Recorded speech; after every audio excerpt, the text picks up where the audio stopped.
कोई अगर आपसे ये कहता है कि आपकी जो इंसानी दुनिया है उसमें ज़्यादा प्रॉफिट नहीं है, वो ज़्यादा अच्छी नहीं है, यहाँ पर लोग मतलबी हैं, आओ एक अलग दुनिया में चलते हैं, तो ये ना सिर्फ फिल्मी बातें ठीक हैं या किस्से कहानियों के लिए ठीक हैं। असल ज़िंदगी में अगर आप ऐसा ट्राई करते हैं तो वहाँ जिस जगह के बारे में इस तरह के लोग बात करते हैं, यू टर्न नहीं होता है।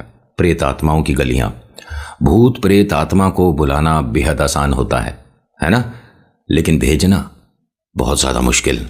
नमस्कार, हर हर महादेव, जय भोलेनाथ। आपका स्वागत है आपके खुद के यूट्यूब चैनल पर जिसका नाम है चाचा के फैक्ट्स। मैं नितिन हूँ, कहानियाँ सुनाता हूँ। ये वो कहानियाँ हैं जो आप लोग मुझे भेजते हो, कभी फैक्ट्स, कभी ईश्वर से जुड़े चमत्कार, कभी रोचक पौराणिक कथाएं और कभी तीसरी शक्ति के प्रकोप के बारे में बात करता हूँ। अगर आपके पास कोई ऐसा अनुभव है जो आप हमारे तक लाना चाहते हैं तो मैसेज करिएगा। मुझे थोड़ा वक्त लगता है, लेकिन हर किसी की कहानी को मैं सच मानकर अपलोड करता हूँ। और आप सभी का धन्यवाद कि आप लोग मुझे सपोर्ट करते हैं, ये कहते हुए कि जो आप कहानी बताते हो वो तो अच्छी होती है, लेकिन बीच में कभी कभी ये जो उपाय आते हैं ये बड़े कमाल के होते हैं। तो ये मैं अपनी तरफ से बनाकर नहीं बोलता, ठीक है। ऐसा करने लग जाऊं तो मुझे पाप लग जाएगा। जो लोगों से सुना है, जो काम करा है, जो लोगों ने एक्सपीरियंस करने के बाद मुझे ये बोला है कि पॉजिटिव रिजल्ट आए हैं, वही मैं शेयर करता हूँ, अदरवाइज नहीं करता। अभी फ़िलहाल चैनल का इंट्रो, उसके बाद आकर कहानी शुरू करूँगा थोड़ी देर बाद। कहीं मत जाइएगा, पूरी कहानी सुनिएगा। हर हर महादेव।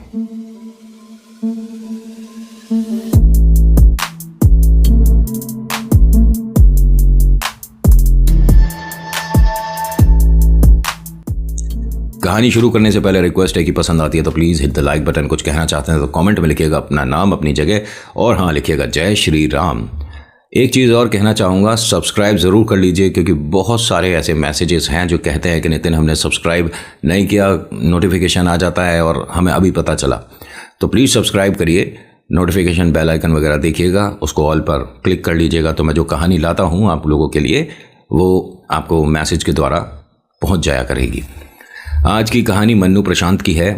ये दोनों बेटा बेटी अपने माता पिता को देखकर हमेशा चिंतित रहते थे कि पूरे दिन तमाम मेहनत करने के बाद भी महीने के अंत में हमारे को मिलता क्या है। उल्टी सीधी बातें, मकान मालिक के ताने, बस यही हो रहा हमारे साथ, और कुछ हो नहीं रहा है। जिंदगी में ये जो अभी कठिन समय चल रहा था, इसे इन्होंने मिलकर अगर पार किया होता तो बेहतर होता। इसमें इन्होंने भूतों की फौज की तरफ अपना रुख कर लिया। ध्यान से सुनना आज की कहानी, इसके अंदर बहुत सारी गलतियां हैं जो इन्हें शुरू से पता थी हम कर रहे हैं, लेकिन रुके नहीं। मन्नू प्रशांत के जो मम्मी पापा हैं दोनों वर्किंग हैं, मेहनत करते हैं, पैसा 2-1 रुपया जो जोड़ने की कोशिश करते हैं जुड़ता नहीं, क्योंकि मकान मालिक ने बिना बताए, बिना किसी तरीके से इन्होंने 2 बार 3 बार, मतलब 1 साल के अंदर किराया बढ़ा दिया। उसकी वजह से इनकी आर्थिक स्थिति बिगड़ गई थी। मन्नू प्रशांत दोनों, इनके बारे में बताता हूँ। जो मन्नू है बहना है, प्रशांत भाई है। प्रशांत है 2nd ईयर में, मन्नू है 11th क्लास में, ठीक है। सभी के बारे में यहाँ लिख कर रखता हूँ, अदरवाइज़ मैं कभी कभी नाम में भी गड़बड़ कर देता हूँ। तो हाथ जोड़ के विनती है, अगर नाम और थोड़ा उम्र में इधर उधर हो जाऊँ गलती से तो अपना छोटा भाई समझ के माफ़ कर दीजिएगा। होता क्या है कि इन्होंने एक बार अपने माता पिता से बैठकर बात करी कि दादाजी दादी जी इतनी बार हमें बोल चुके हैं तो हम उनके मकान में जाकर क्यों नहीं रहते। इनके दादा दादी का एक अच्छा खासा पुराना मकान है, ठीक है। इनके घर से तकरीबन आधे पौने घंटे की दूरी पर है। तो माता पिता ने कहा कि बेटा हम वहाँ रह नहीं सकते। कई बातें हैं। पहला तो ये कि उसके आसपास देखो, मतलब जो दुकानें हैं बहुत कम हैं, ठीक है, और हमें वहाँ अच्छा नहीं लगेगा। हम अपने बलबूते पर कुछ करें, ज़्यादा बेहतर है। प्रशांत ने ये कहा कि अगर मैं पिता के साथ रहता हूँ तो परेशानी नहीं, ऐसे ही पापा भी तो दादाजी के साथ रह सकते हैं। अब ये कैसे बताएं कि इनके दादा दादी किसी वक्त में इतने बड़े प्रेत विद्या के ज्ञाता रहे हैं जिनसे इन दोनों को डर लगता है। मन्नू प्रशांत के जो पापा हैं ये घर में सबसे छोटे हैं, इनसे बड़े 3 और हैं, ठीक है। और उन सभी का प्रेत की तरफ रुझान बहुत ज़्यादा है। मतलब ये एक ऐसा परिवार है जिसके अंदर जो प्रेतों को ज़्यादा नहीं जानना चाहता, उस विषय में आगे नहीं बढ़ना चाहता, वो तो पैसे से सक्षम नहीं है, पैसे से उसे दिक्कतें आ रही हैं। घर परिवार में वो ज़्यादा खुशियाँ नहीं हैं पैसों को लेकर। लेकिन इससे बड़े जो 3 और भाई हैं, यानी मन्नू प्रशांत के 3 ताऊ जो हैं, वो सभी लोग खुश हैं। इनकी बुआ भी खुश हैं, सब खुश हैं, कोई परेशानी नहीं है किसी के घर में। ऐसा लगता है कि ईश्वर के कम और प्रेतों की पूजा ज़्यादा करनी चाहिए, तभी तो सफलता मिलेगी, है ना। लेकिन ये सफलता ज़्यादा समय की नहीं रहती। ये बहुत सारी चीज़ें आपसे ज़िंदगी में मांगने लग जाते हैं और इनकी डिमांड्स कभी ना ख़त्म होने वाली डिमांड होती हैं। मैं प्रेतों के बारे में बोल रहा हूँ। इनके दादा दादी ने कई बार इन्हें बोला, इन्होंने हर बार मना कर दिया, लेकिन अब मजबूरी आ गई। मनु प्रशांत उस वक्त घर पर ही थे जब मकान मालिक ने 3 लोगों के साथ आकर इनके घर में बहुत ज़्यादा उथल पुथल सी मचा दी, उल्टा सीधा बोल दिया। और सिर्फ 1 महीने का किराया था जो कि इनसे थोड़ा मिस हो गया था। और ऐसा नहीं कि देना नहीं चाहते, ये पैसे जोड़ रहे हैं, लेकिन कहते हैं ना कि मिडिल क्लास फैमिली में 2-1 रुपये अगर इधर उधर हो जाते हैं तो सब बजट बिखर जाता है। इन्होंने हाथ जोड़कर उससे कहा कि हम आपसे रिक्वेस्ट कर रहे हैं, हम 3 दिन के अंदर पिछले महीने का और इस महीने का भी हम जमा करके आपको दे देंगे।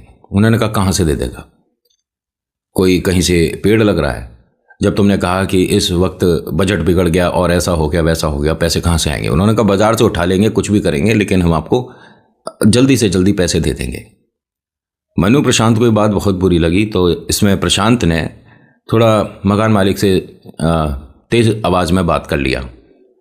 मकान मालिक ने कहा कि अभी तक तो मैं कुछ दिन का तुम्हें टाइम दे रहा था, अब सिर्फ कल का टाइम है, परसों मुझे सुबह पैसे चाहिए वरना मकान खाली। प्रशांत अगर यहाँ पर चुप रहता तो पिता को मौका मिल कुछ ना कुछ अरेंज करके वो पैसे जोड़ सकता था। जब वो चले गए तो पापा ने प्रशांत से खूब गुस्से में ये बोला कि तुझे बीच में नहीं बोलना चाहिए था बेटा, हम अभी कहाँ से ला सकते हैं? मेरे पास क्या कल किसी कुएं से कोई गठरी निकल आएगी, पैसे आ जाएंगे, क्या हो जाएगा? हमारे को कोई दूसरी जगह मकान देख लेना चाहिए। मनु प्रशांत ने दोबारा कहा कि आप इसका किराया देकर दादा दादी के साथ शिफ्ट क्यों नहीं हो जाते?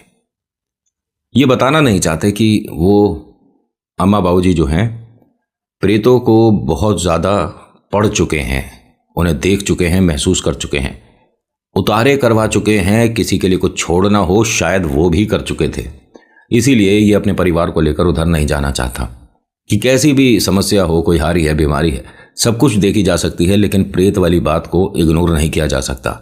अगर किसी ने अपनी सफलता के लिए आपके लिए कुछ छोड़ दिया तो उसे सफल होने में और आपको नीचे डाउन आने में समय नहीं लगेगा। और ये मैं बहुत सारे लोगों के एक्सपीरियंस से बोल रहा हूँ, हवा में बात नहीं करता मैं। होता क्या है कि अगले दिन पिता ने अपनी एक मोटरसाइकिल हुआ करती थी वो बेच दी। 1 महीने के किराए के पैसे तो जुड़ गए, इस महीने के कैसे करें? वो मकान मालिक के घर गए, हाथ जोड़कर उससे धन्यवाद करा कि हमें आपने इतना समय दिया। और इस महीने के भी ना 4-5 दिन ऊपर हो चुके थे। मकान मालिक ने कहा कि इस महीने का भी किराया देना आपको। उसने कहा मैं इतना ही जोड़ पाया। तो उन्होंने कहा ठीक है, बाकी के पैसे मैंने छोड़ दिए, आप लोग निकल जाओ घर से। मकान मालिक ने भी हाथ जोड़कर इनसे कहा कि मान सम्मान के साथ बोल रहा हूँ, मुझे भी अपना घर खर्चा चलाना होता है, मेरे पास भी कोई आय का बहुत ज़्यादा ज़रिया नहीं है। मेरे पास सिर्फ ये 2 ही जगह हैं, एक वो जहाँ मैं बैठता हूँ दुकान करता हूँ, दूसरा मेरे पास आपका किराए का मकान है। ये दुकानदारी अभी इन दिनों चल नहीं रही है तो मैं अपना किराया भी ना लूँ, क्या करूँ बताओ? मुझे भी मजबूरन तेज आवाज़ में बात करना पड़ता है, मुझे क्या अच्छा लगता है? अब मकान मालिक ने देखिए अपने दिल की बात एकदम साफ तरीके से बोल दी और उसने ये भी कहा कि मैं आपको मकान खाली करने के 3 दिन दे रहा हूँ, आप इसके अंदर खाली कर लीजिएगा। मुझे आपको रखना ही नहीं, मुझे शर्म आती है, बार बार इस तरह से आकर बोलना पड़ता है। इसे इस बार लगा कि मकान मालिक की भी गलती नहीं है, वो भी देखिए अपना घर खर्चा चला रहा है, तो मुझे घर छोड़ देना चाहिए। आज ये जब घर पर आए तो इनकी आंखों में आंसू थे। इनकी धर्मपत्नी ने भी दफ्तर से आकर जब इन्हें देखा तो कहते हैं कि आज आप बहुत परेशान हो। इसने कहा कि मैंने ज़िंदगी में कभी किसी के लिए कुछ गलत नहीं किया, मुझे ईश्वर ने कभी कुछ दिया ही नहीं। भगवान से मैं इतनी बार एक अच्छा समय मांग चुका हूं, न जाने भगवान तक मेरी बात पहुंचती क्यों नहीं है। देखिए जी, मैं एक छोटी सी बात बोलूंगा आपको, आप कितने भी बुरे कर्म कर रहे हो, ईश्वर आपके लिए बुरा समय तय नहीं करते, कितने भी बुरे, ठीक है?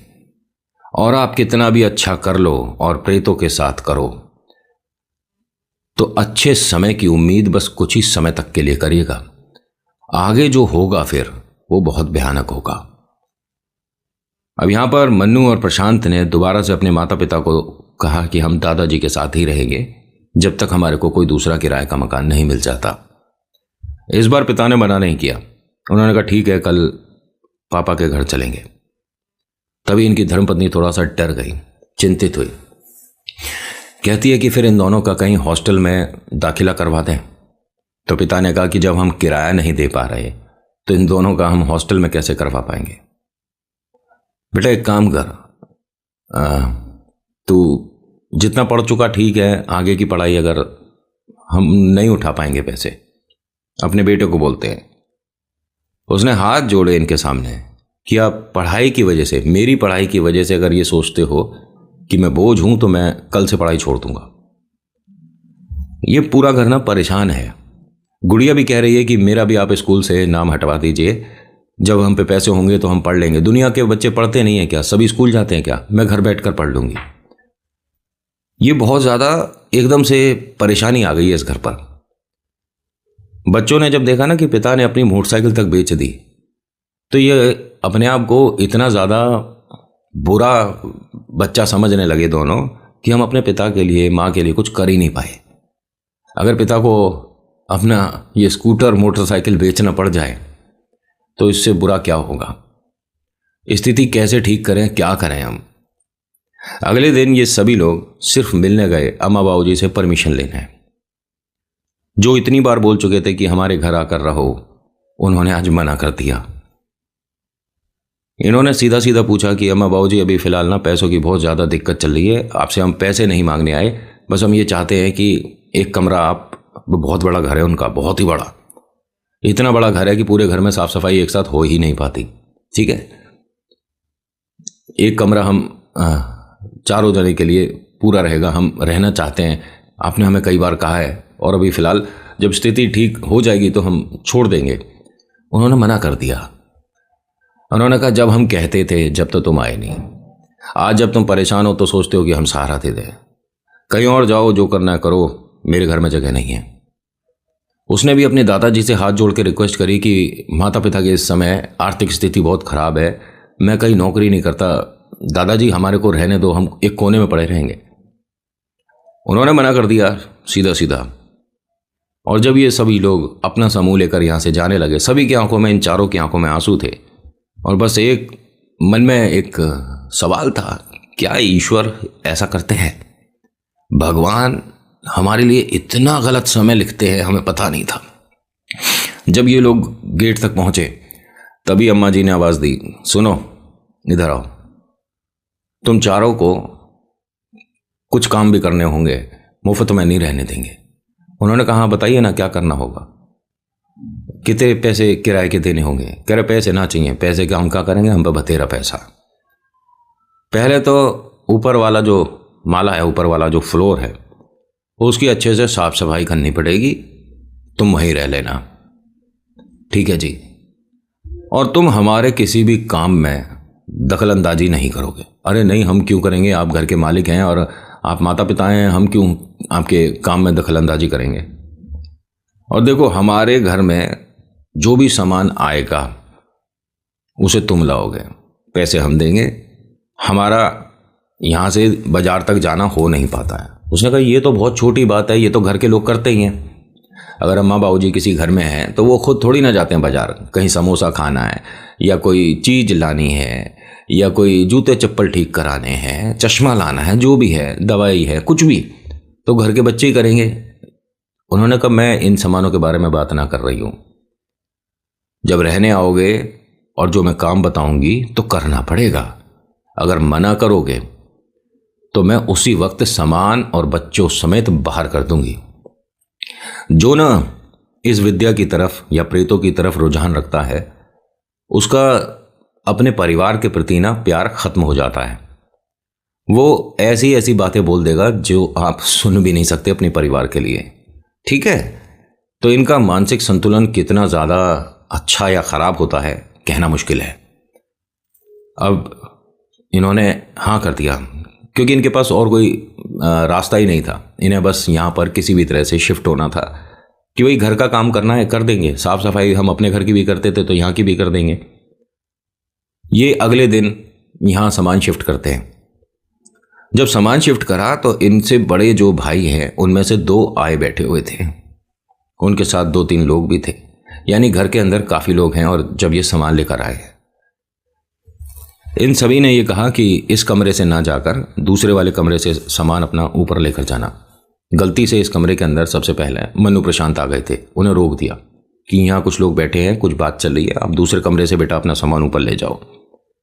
उन्होंने ताऊ जी नमस्ते वगैरह किया, माता पिता को बताया, तो उन्होंने कहा एक बार मैं मिल लेता हूँ। जब वो मिलने गए तो दरवाज़ा अंदर से बंद हो गया। उसने बाहर से बोला, मन्नू प्रशांत के पापा ने, कि पिताजी हम आ गए हैं, सामान हम ऊपर रख लेते हैं। तो अंदर से इनके बड़े भाई ने, मतलब मन्नू प्रशांत के ताऊ ने, ये कहा कि ठीक है, दूसरे कमरे से तू सामान अपना ऊपर ले जा। अब इन्होंने अपना सामान घंटे, 1.5 घंटे में, 2 घंटे में सेट किया, जितना रख सकते थे। ऊपर एक कमरा बंद था, बाकी सारे कमरे खुले थे। 4 कमरे थे ऊपर बड़े, और एक कमरा जो बंद था वो छोटा कमरा था। 5 कमरे टोटल। 4 कमरे आप यूज़ कर सकते हो, 5वां कमरा जो था वो बंद था। उसके ऊपर ना, जैसे हम कलावा पहनते हैं ना, उस तरह से 2 कील लगा के उस पर धागा बंधा हुआ था, और दरवाज़ा जो पीछे था वो बंद था, उस पर बड़ा सा ताला। मन्नू प्रशांत ने पूरे घर में साफ सफाई कराई। जब अच्छे से सब कुछ साफ हो गया तो उन्होंने माता पिता से कहा कि इस वाले कमरे को भी खोल कर हम सफाई कर देते हैं। उन्होंने कहा किसी भी कमरे पर ताला नहीं था, तो हमने खोल लिया। इस कमरे पर ताला है, इसकी चाबी लेकर आनी पड़ेगी नीचे से, और ऐसा ना हो कि वो गुस्सा हो जाए कि जब कमरा बंद था तो आकर चाबी लेकर उसे क्यों नहीं साफ़ करा। हम उसे भी साफ़ कर लेते हैं। मन्नू को नीचे भेजा। जब मन्नू नीचे आई तो इसने दरवाज़ा इस तरफ का, जो घर में अंदर की तरफ से, बाहर वाला जो दरवाज़ा था, जो बाहर की एंट्रेंस से था, उसे तो उन्होंने अंदर से बंद कर लिया, लेकिन इस वाले को बंद करना भूल गए। इस वाले कमरे को दरवाज़ा हल्का सा खुला हुआ था। मन्नू ने एकदम से दरवाज़ा खोला तो इनके ताऊ जी जो हैं वो किसी के सामने बैठे हुए थे और मटकी पर सिर रखा हुआ था। यहाँ कुछ चल रहा था। मन्नू गलत समय पर आ गई। आने के बाद कहती है कि वो दरवाजे का ताला खुलवा देते दादी तो हम उसको साफ कर देते। दादी ने हंसकर कहा कि सही समय पर आ गई। मैं सोच रही थी कि यहाँ मेरे अलावा महिला कौन है। बैठ जा, यहाँ बैठ जा सामने। हैं दादी? हाँ, यहाँ बैठ जा। ये इस वक्त जिसको बुला रहे थे, मन्नू को यहाँ नहीं होना चाहिए, बिल्कुल भी नहीं होना चाहिए। बैठ जा। इनका ताऊ को नहीं पता था कि वो आ गई है, लेकिन मटकी पर सिर लगाकर हंसते हुए बोलता है कि हाँ, इसे बैठा ले, इसे यहीं मेरे सामने बैठा दे, इसके हाथ में एक सिक्का दो। उसने सिर उठाया नहीं था और ये मन्नू सब सुन रही थी। इसको एक सिक्का जब दे रही थी दादी, तो इसने पूछा दादी ये किस लिए? अरे बेटा, पहले घर आए ना बहुत दिनों बाद, अब ये मेरी तरफ से तू रख ले। ऐसे उन्होंने प्यार मान सम्मान में इसे एक सिक्का दे दिया। और देख, इसे हाथ से छोड़ियो मत, और जिस हाथ में मैंने तेरे को ये दिया है उसी हाथ में इस तरह से एकदम टाइट करके दबा ले। अब ये सभी को देख रही है, यहाँ बहुत सारे लोग हैं। दादी वो चाबी दे देते तो हम मकान की सफाई कर देते। तभी उसके पापा ने आवाज़ दी तेजी से, मन्नू कहाँ रह गई बेटा, जल्दी आ। अब मन्नू को जैसे ही बोला तो मन्नू ने वो सिक्का छोड़ा, उठी और भागती हुई पिता की तरफ चल दी। ये एक बेहतरीन काम था पिता की तरफ से। जाने अनजाने में पिता ना बच्चों के लिए बहुत कुछ कर देते हैं। वहां पर आई तो उसकी सांसें बहुत तेज चल रही थी। उसके चेहरे पर पसीना था, चेहरे पर डर था। पिता ने पूछा कि क्या हुआ? कह रही वहाँ पापा कुछ हो रहा है, अजीब सी। सब लोग सोफे है, घर में बेड है, सब कुछ है, ज़मीन पे बैठे हुए थे सब लोग। और ताऊ जी जो है, एक सामने बड़ी सी मटकी है, उसके ऊपर सिर रख के बैठे हैं, पता नहीं क्या हो रहा है। अब ये मन्नू और प्रशांत के पापा को पहले से पता था कि इस घर में क्या होता है। उन्होंने कहा बेटा तू ठीक है? मैंने कहा हाँ मैं ठीक हूँ, और दादी ने मुझे एक सिक्का भी दिया था, वो मैं वहीं छोड़ आई। दादी ने तुझे सिक्का दिया था? उन्होंने कहा अभी हमने सामान सारा रखा नहीं है ना, कुछ सामान रह गया। एक काम करो, निकलते हैं यहाँ से, हम सड़क पर रह लेंगे, लेकिन ये तो अभी हमें आए कितनी देर हुई है, इनको बिल्कुल भी शर्म नहीं है। मैं अभी जाकर बात करूं? उन्होंने कहा बिल्कुल बात मत करना।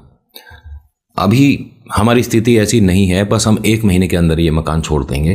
रात दिन मेहनत करनी पड़े, डबल शिफ्ट में काम करना पड़े, कुछ भी करना पड़े। और मन्नू, तू भी बच्चों को ट्यूशन पढ़ाना शुरू कर घर पर। तेरे पास बहुत बार ऑफर आया था कि ट्यूशन पढ़ाने के लिए तुझे समय नहीं मिलता था। स्कूल की पढ़ाई छोड़ और बेटा तू ट्यूशन पढ़ा। उसने भी ठीक जैसा माता पिता कहते हैं प्रशांत को बोला कि तू भी छोटी बड़ी जो भी नौकरी मिले फटाफट से नौकरी पकड़, 1 महीने के अंदर इस घर को खाली करना है। उसने भी अपने माता पिता की बात का सम्मान किया। देखिए, जब ऐसे बच्चे हो ना जो कि माता पिता कह रहे हैं उस पर कोई सवाल नहीं और काम कर रहे हैं तो इन्हें सफलता मिलती है। प्रेतों का साथ भी मिलता है क्या?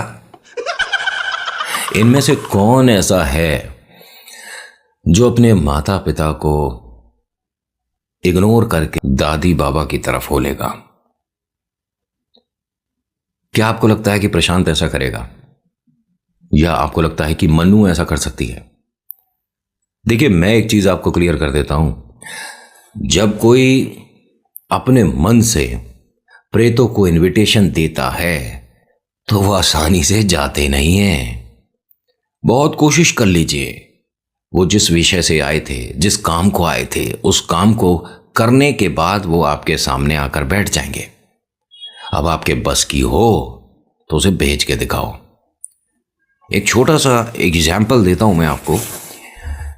ये गाजियाबाद से किसी ने बताया था मुझे, जब हम कुछ समय के लिए वहां पर आए थे, कि वो जो लड़का है अपने माता पिता से कहता था कि मेरे पेट के ऊपर एक बच्चा बैठा हुआ है। पता है ये वाली बात? और इसको जब मेहंदीपुर बालाजी लेकर जा रहे थे तो जितना ये भारी बच्चे को बता रहा था उतना भारी पत्थर तक इसे वजन महसूस ही नहीं हुआ। खैर, ये सारी बातें फिर कभी होंगी। आगे क्या हुआ इस कहानी में पता पड़ेगा नेक्स्ट पार्ट में। तो आज की कहानी में इतना ही। कैसी लगी कहानी बताना ज़रूर। अच्छी लगी तो प्लीज़ लाइक करिए, शेयर करिएगा। और हाँ, मैं कुछ समय में ये पार्ट्स वाला हिसाब किताब बंद करने वाला हूँ। कहानी मुझे सुनाने में थोड़ा वक्त लगता है, मैं मानता हूँ। 25 मिनट की हो जाती है मेरी, 20 मिनट की हो जाती है। आपसे 30 और 35 मिनट की होने वाली है। तो तैयार रहिएगा, कुछ समय में बदलाव देखने को मिलने वाले हैं। पार्ट्स वाला बिल्कुल हट जाएगा। और हाँ, वो जो पॉडकास्ट वाली बात है ना, मैं इस पे नहीं करूँगा, ठीक है? ना मुझे किसी के पास जाकर बैठकर बात करनी, ना किसी को बुलाकर यहाँ पर बात करनी। वो रेडियो वाले पर होगा। और ऐसा नहीं कि वहाँ पर अब आपको सिर्फ पॉडकास्ट ही मिलेंगे। एक आदमी है जिससे मेरी मुलाकात हुई थी, उसके बारे में मैं यहाँ पर भी बता देता हूँ, जो कहते हैं कि 10 साल मैं प्रेत बाधा से ग्रस्त रहा हूँ। मेरी कुछ कंडीशन है, मैं अपना चेहरा नहीं दिखाऊंगा, अपने बारे में ये नहीं बताऊंगा कि फ़िलहाल कहाँ रहता हूँ। तो उनकी बातें मानी हैं मैंने, और अभी थोड़ा मैनेज कर रहे हैं कि करें या ना करें। क्योंकि आपको एक और बात बताऊं, उस लड़के ने एक बात अजीब सी बोल दी, उसकी वजह से मेरे को इतना समय लग रहा है। वरना ऐसा कोई बड़ा काम नहीं है पॉडकास्ट करना, ठीक है? बैठो और सवाल करो। उसने कहा कि मैं जब आऊँगा कुछ सामान लेकर आऊँगा और वो सामने रख कर बात करेंगे। मैंने कहा ये चीज़ें मेरे स्टूडियो के अंदर तो नहीं आएंगी। आपको यही सब करना है तो आप कहीं करते हो तो बुला लेना, मैं वहाँ आ जाता हूँ, वहाँ पर आपके सामने बैठ जाएंगे। उसने कहा नहीं, यहाँ पर भी कुछ करना होगा तभी मैं उसके बारे में बात कर सकता हूँ। मैं अपने स्टूडियो में तो नहीं कर सकता। मेरे स्टूडियो में बाबा है, बालाजी हैं, गणपति हैं, महादेव हैं, बाबा श्याम हैं। तो मैं यहाँ किसी को इस तरह के सामान लाने की अनुमति नहीं दे सकता। मैंने क्लियर बोला उन्हें। तो कहते हैं कि फिर ठीक है, तुझे मेरी जगह पर आना होगा या कहीं बाजार में बैठ जाते हैं। मैंने जहाँ मर्जी बैठ लो, कहो तो शमशान घाट और कब्रिस्तान भी सही है, लेकिन मैं अपने स्टूडियो में आपको किसी सामान को लाकर टेबल पर रख कर सामने बिठाकर दिखाकर नहीं करवाऊंगा।